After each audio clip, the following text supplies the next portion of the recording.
Hello, everyone. My name is Kalibani, and I am actually a PhD student at the University of Tübingen.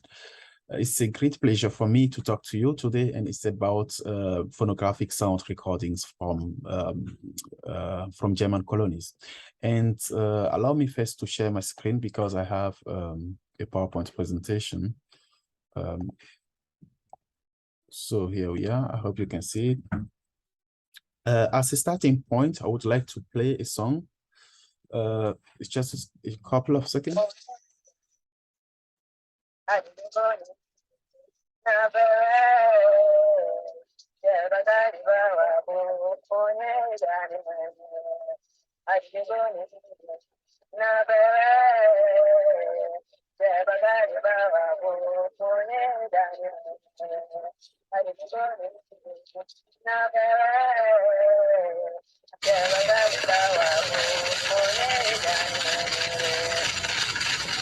So this song has been recorded in Tanzania a long time ago. And now I want you to shortly reflect on your impression on what you have listened. How do you imagine the person singing? What is the person wearing?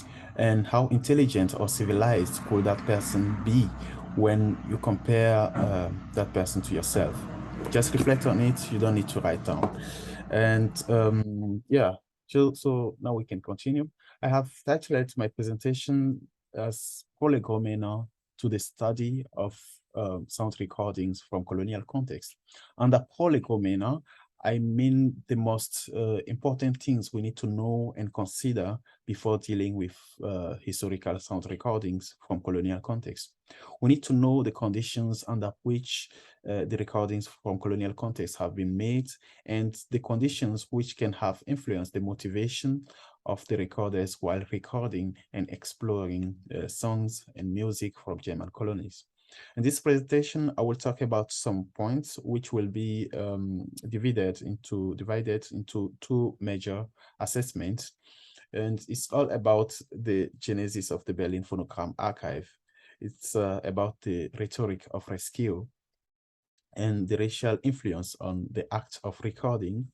And of course, the colonial era and the colonial opportunism of the so-called fathers of the Berlin School of Ethnomusicology. In 1900, the psychologist Karl Stumpf became the first German to create a non-European phonographic collection in Germany by recording music and songs from a Japanese group performing in Berlin. That's what we call historically we call Völkerschau. They just brought people from other countries to make the show to entertain the German public. And it was in such situation. And this first collection served as fundament for several other collections, which led to the creation of the Berlin Phonogram-Archive. And it officially occurred in 1905.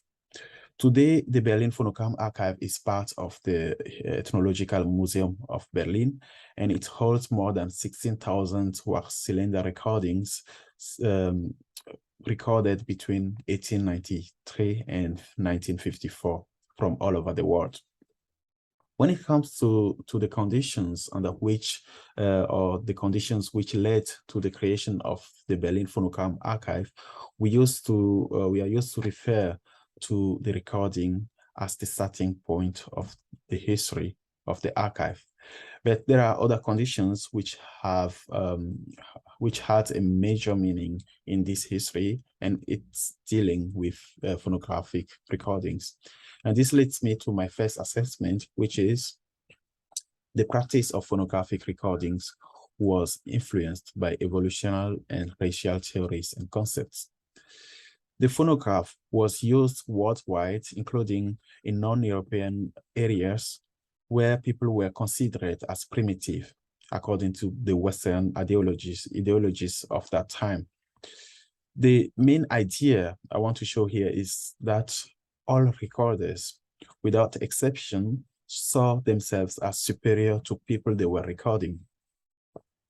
And this is just easy to find out if we read the text written by the recorders themselves. And with recorders, of course, I mean the person, the people, not the device.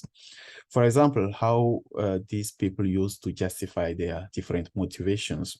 One of the most redundant ideas behind sound recordings in German colonies was the rhetoric of rescue, which is a consequence of evolutionary theoretical assumptions from the 18th and 19th century in Western countries.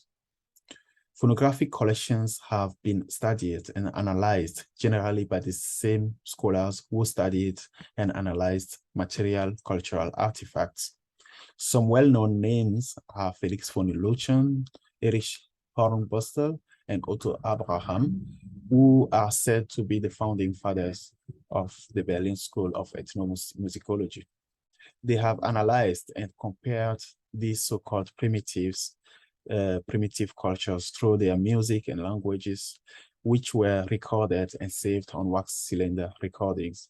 And I should show you that here we have the phonograph and the wax cylinders. And these wax cylinders, they were like the first, basically the first memory cards for music.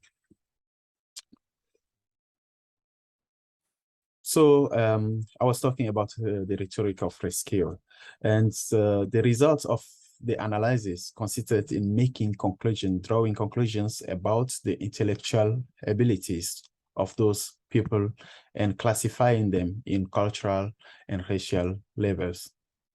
But the point is is that these levels of abilities, these levels of civilization and culture were set by European ethnologists themselves, and it was based on evolutionary theories and concepts.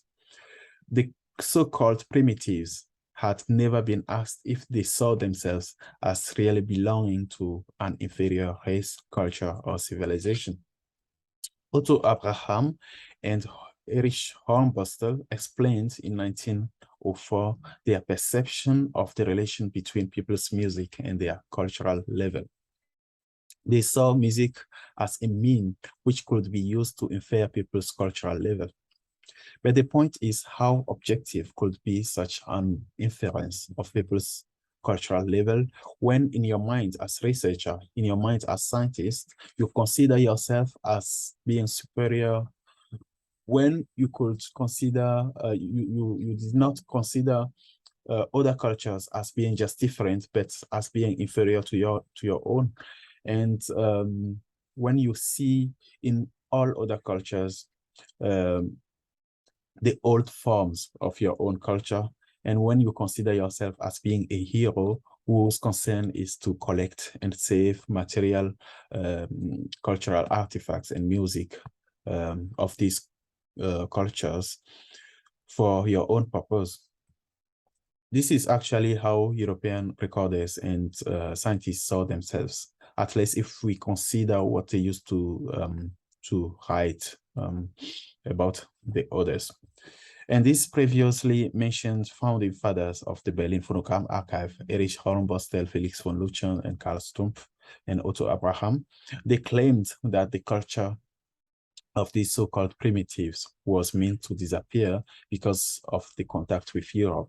So they claimed that it was their duty as superior culture and race to collect and all kinds of material cultures they could collect, and to record all kinds of music and songs they could record, and then analyze them in order to save them from dying. In this logic, Karl Stumpf called upon to record as much as possible. Nevertheless, the real motivation was not always this logic to save the so-called primitives. If we try to see the recording practice in the logic of colonial knowledge production, then we realize that it also aimed to educate the German public about these people and to convince them of the importance of having colonies according to their logic. Not only material artifacts, but also music and songs from non-European cultures were offered in exhibitions in museums.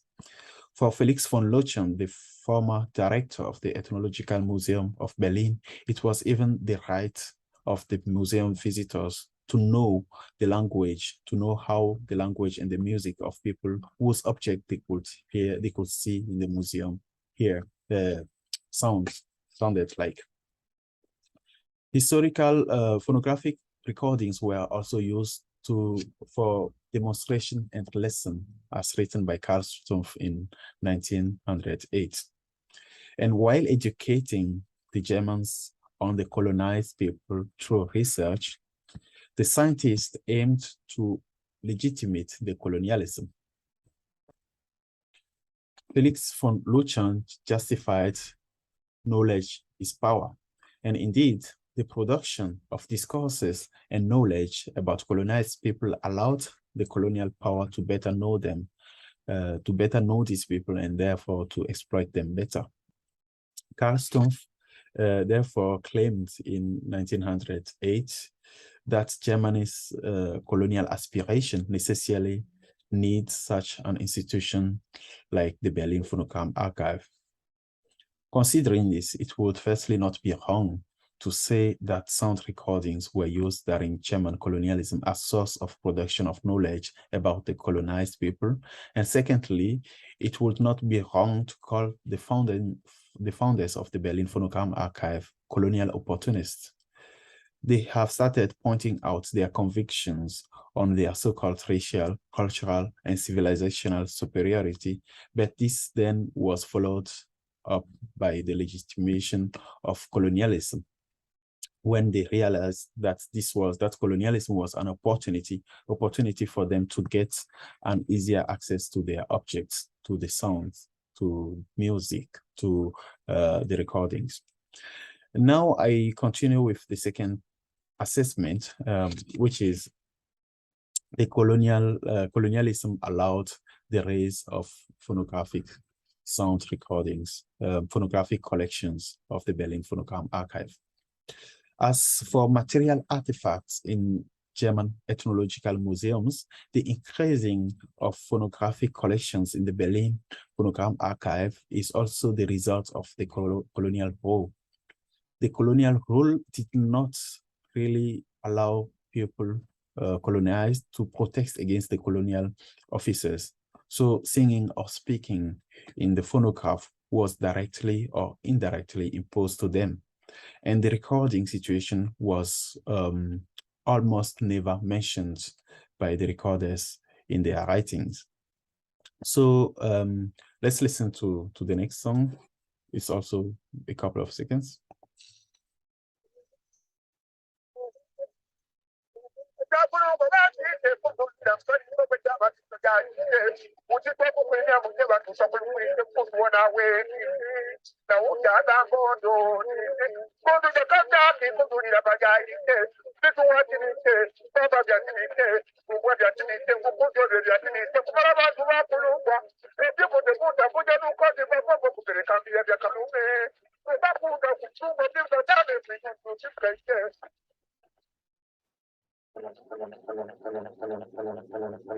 So that's all. The quality is not very good, but actually it's not the most important thing. And this song has been recorded by the ethnologist and geographer Karl Weiler in the German East Africa colony in 1906. The voice we hear here is from a blind professional singer called Silula, as reported by Karl Weiler. A report from Karl Weiler shows that people did not always sing with full agreement for phonographic recordings. Describing the recording situation of this song, Karl Weiler wrote in 1908, "Then I hold the woolly head in a vis-like grip until the bird has finished roaring his heroic song. I did not care whether he flutters and talks and still tries to turn his head so energically. I just continue holding it." The colonial rule provided better working conditions for recorders, and it also helped them to make people sing with less complaint. That said, and we should not be surprised, an insight into the collections of the Berlin Phonogram-Archive today shows that the colonial period, especially the time from 1900 to 1914, was the golden age of this collecting practice. And logically, the frequency of the recordings drastically reduced when Germany lost its colonies in 1914. German colonialism was a kind of catalyst for the recording practice in the case of the Berlin Phonogram-Archive. And now you heard about the conditions of the production. You heard about the influence of colonialism, but what about the content of the recordings itself?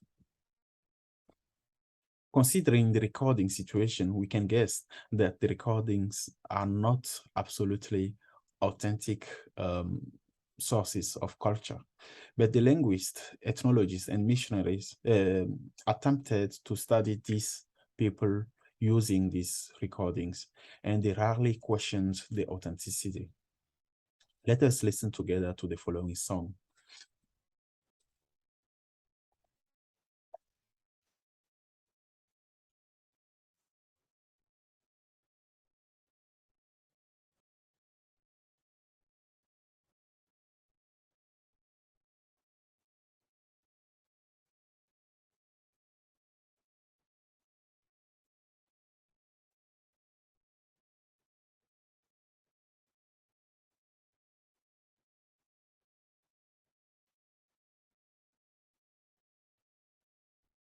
So it has been made by Julius Mains, a colonial officer in Togo in January 1905.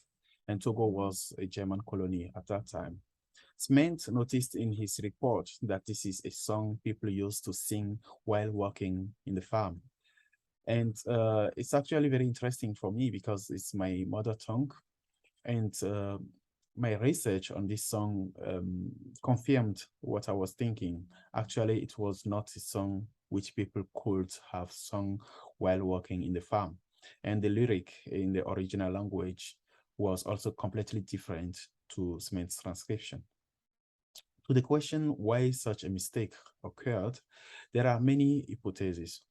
We have the language challenges, which means that it might have been difficult for Smith to communicate with these people on the content of the recording. But we also have the colonial power relations. Hereby, I mean, maybe colonized people did not explicitly want to tell him the real meaning of the song. Because anyway, Smith was involved when he was a colonial officer. He was involved in a colonial crime where 18 people lost their lives and many villages were set in fire. So to conclude on that second point, I would like to explain what I call the colonial era. The colonial era refers to the recorders who were mostly colonial officers in their position of power as colonizers.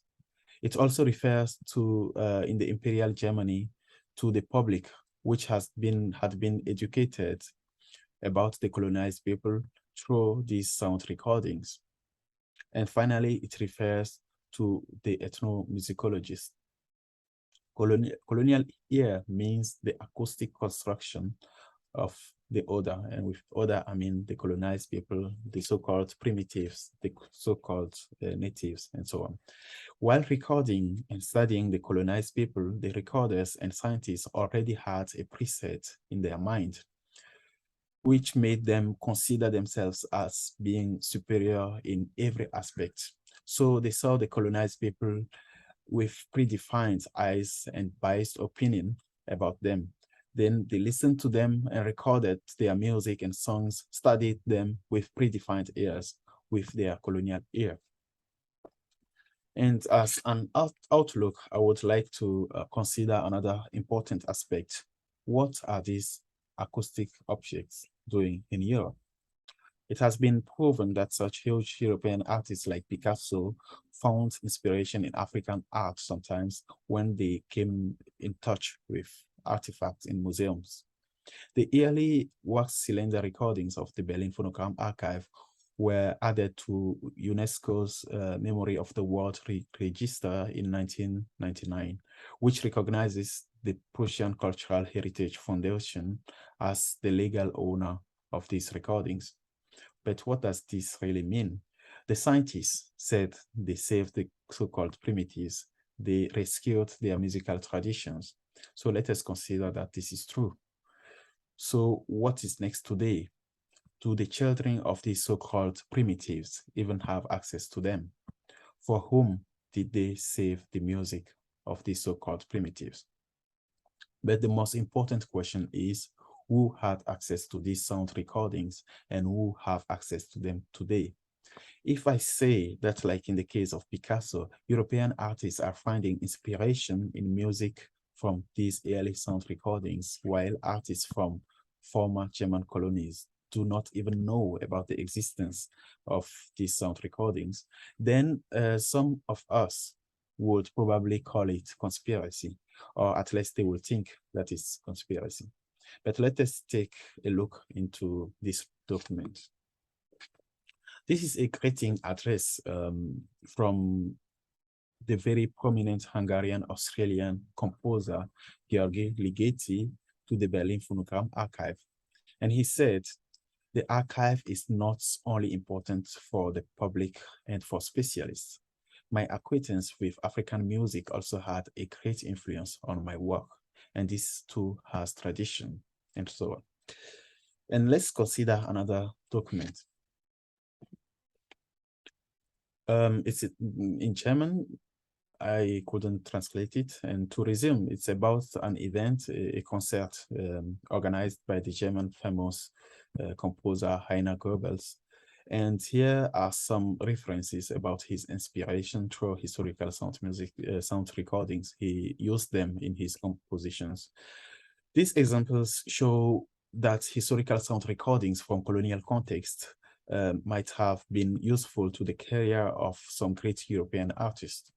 When I consider these two examples, then I have to ask myself, what is the place of African artists in this history? What is the place of artists from former colonized countries in this history?